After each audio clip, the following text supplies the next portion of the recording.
Hello everyone, welcome back to theory of biology. और आज के इस लेक्चर में हम बात करने वाले हैं कि किडनी के फंक्शन को हम कैसे रेगुलेट कर सकते हैं। तो किडनी के फंक्शन को हम बहुत ही एफिशिएंटली मॉनिटर या रेगुलेट कर सकते हैं by hormonal feedback mechanism and by the involvement of the hypothalamus, juxtaglomerular apparatus and to the certain extent heart। तो हम इन तीनों की बात करने वाले कि किस तरीके से हाइपोथैलेमस, juxtaglomerular apparatus और हार्ट अपना रोल प्ले करेगा और किडनी के फंक्शन को रेगुलेट करेगा। तो शुरू करते हैं स्टेप वाइज। देखिए, हमारी बॉडी में बहुत सारे ओस्मोरिसेप्टर्स प्रेजेंट होते हैं, ठीक है। हम अभी तक इतनी बात कर रहे हैं, जरा यहाँ पे आके देख सकते हैं आप। हम हाइपोथैलेमस,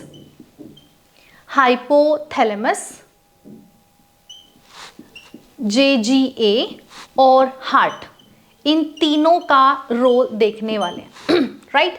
तो हमारी बॉडी में हमारी बॉडी में क्या प्रेजेंट होते हैं? ओस्मोरिसेप्टर्स क्या करते हैं? ओस्मोरिसेप्टर्स बेसिकली चेक करते हैं कि हमारी बॉडी में ब्लड का वॉल्यूम कितना है, या फिर फ्लूइड का वॉल्यूम कितना है, या फिर हमारी ब्लड में आयोनिक कॉन्सेंट्रेशन है वो कितना है। सिंपल शब्दों में, हमारे जो बॉडी के अंदर फ्लूइड प्रेजेंट होता है और फ्लूइड में हम ब्लड की बात करते हैं, तो उसमें कितना वाटर और सॉल्यूट का रेशियो है, कितना सोडियम है, कितना आयरन है, कितने और भी मिनरल्स प्रेजेंट है, तो इन सभी को चेक ऑन करते हैं ये सारे के सारे रिसेप्टर्स जो हमारी बॉडी में प्रेजेंट होते हैं।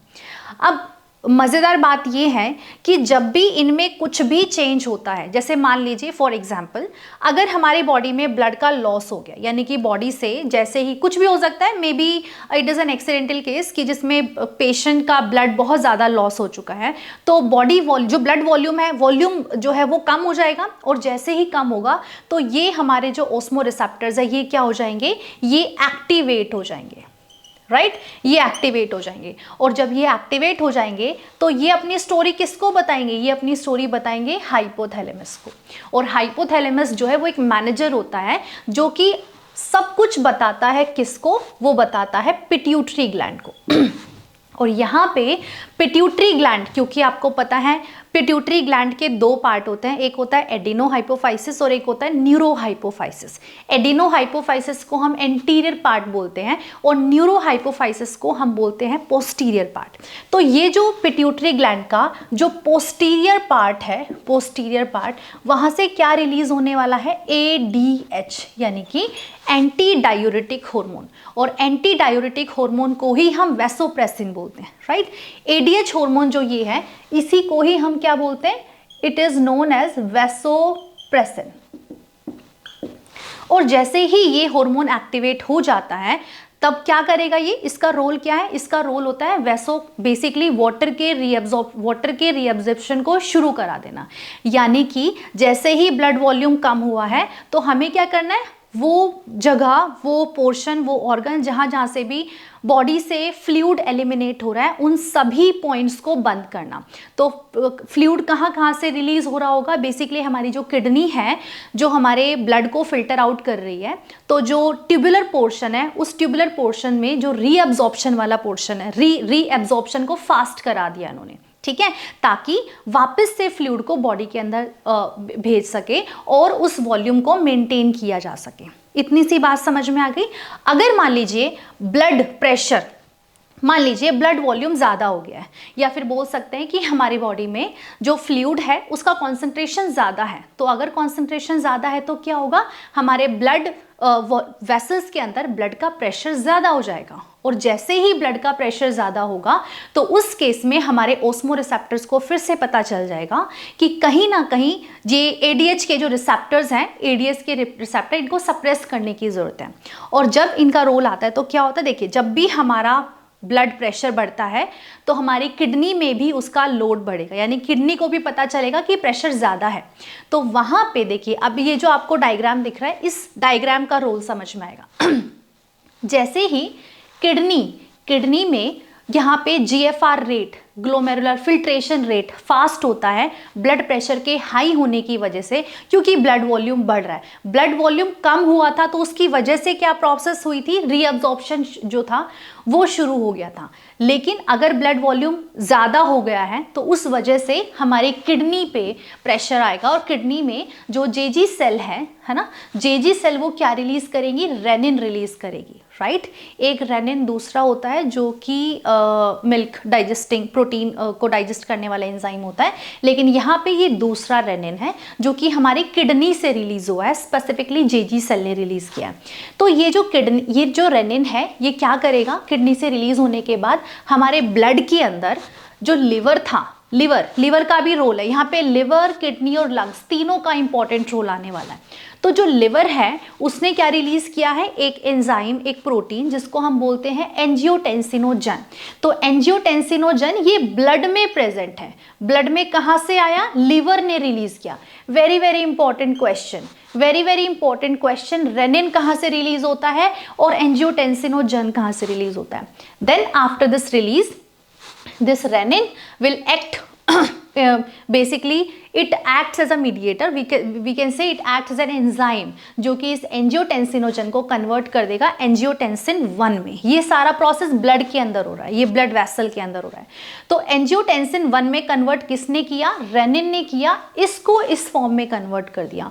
एंजियोटेंसिन 1 जो है वो एंजियोटेंसिन 2 में कन्वर्ट हो जाता है in the presence of this enzyme, that is angiotensin converting enzyme, right. Angiotensin converting enzyme की प्रेजेंस में this angiotensin 1 will be converted into 2, angiotensin 2.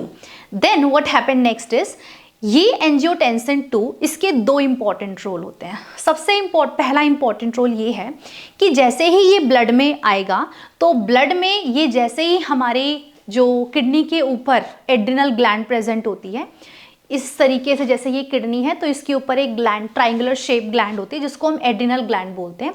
तो एड्रिनल ग्लैंड जो है वहाँ पे वो रिलीज करने लग जाता है एल्डोस्टेरोन। एल्डोस्टेरोन हार्मोन है।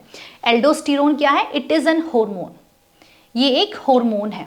और ये हार्मोन क्या करेगा, ये हार्मोन करेगा, ये रीअब्जॉर्प्शन कराएगा NaCl और वाटर का। क्या कराएगा, ये NaCl और वाटर का रीअब्जॉर्प्शन जो है वो शुरू करा देगा। इसके अलावा जो आपका एंजियोटेंसिन 2 है उसका क्या फंक्शन है, उसका फंक्शन है वैसो कंस्ट्रक्शन, यानी कि वैसो मतलब ब्लड वेसल को कंस्ट्रिक्ट कर देगा। इसका डायामीटर ज्यादा था, यहाँ पे डायामीटर कम हो गया। तो अगर डायामीटर ज्यादा है प्रेशर कम होगा, यहाँ पे प्रेशर क्या होगा, यहाँ पे कम। जैसे ही डायामीटर जो है छोटा हो गया, यहाँ पे प्रेशर बढ़ गया है। तो वैसो कंस्ट्रिक्शन की वजह से यहाँ पे प्रेशर को क्या कर सकते हैं, यहाँ पे प्रेशर को क्या, ब्लड प्रेशर को क्या किया जाता है, नॉर्मलाइज किया जाता है। ठीक है, यहाँ पे ब्लड प्रेशर को नॉर्मलाइज किया गया है with the help of this angiotensin 2।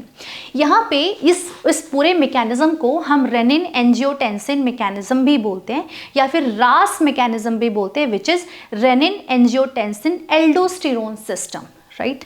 इसको इस तरीके से भी बोला जाता है क्योंकि यहाँ पे एल्डोस्टेरोन का भी रोल है और यहाँ पे एंजियोटेंसिन का भी रोल है और यहाँ पे रेनिन का भी रोल है। तो इस फ्लो चार्ट को आप बहुत अच्छे से एक बार देख लीजिएगा। इसके अलावा अब हम थर्ड की बात करते हैं। हम हाइपोथैलेमस की बात कर चुके हैं, हम जेजी सेल की बात कर चुके हैं। अब हम बात करने वाले हार्ट की। तो हमारे हार्ट की जो एट्रियल वॉल होती है, एट्रियल वॉल का जो टिश्यू है वो रिलीज करता है ANF फैक्टर, यानी कि एट्रियल नाइट्रियूरेटिक फैक्टर। और ये एट्रियल नाइट्रियूरेटिक फैक्टर क्या करेगा, ये हमारे ब्लड के प्रेशर को कम करेगा। कैसे करेगा, ब्लड वेसल को डायलेट करके, ये डायलेशन कॉज करेगा जिसकी वजह से प्रेशर कम हो जाएगा। इसके अलावा ANF फैक्टर जो कि हार्ट से रिलीज होता है, it is ANF, very very important. ये इकलौता हार्मोन है जो कि हार्ट रिलीज करता है। पेप्टाइड का बना होता है, प्रोटीन का बना होता है बेसिकली, और ये हमारे रेनिन एंजियोटेंसिन मैकेनिज्म पे एक चेक ऑन की तरह काम करता है। तो I hope this complete mechanism of of the complete mechanism of the kidney is clear to you। अगर आपको ये टॉपिक, इसमें कोई भी डाउट है तो आप कमेंट सेक्शन में पूछ सकते हैं। वीडियो को लाइक कीजिए, चैनल को सब्सक्राइब कीजिए और शेयर कीजिए। Thank you so much.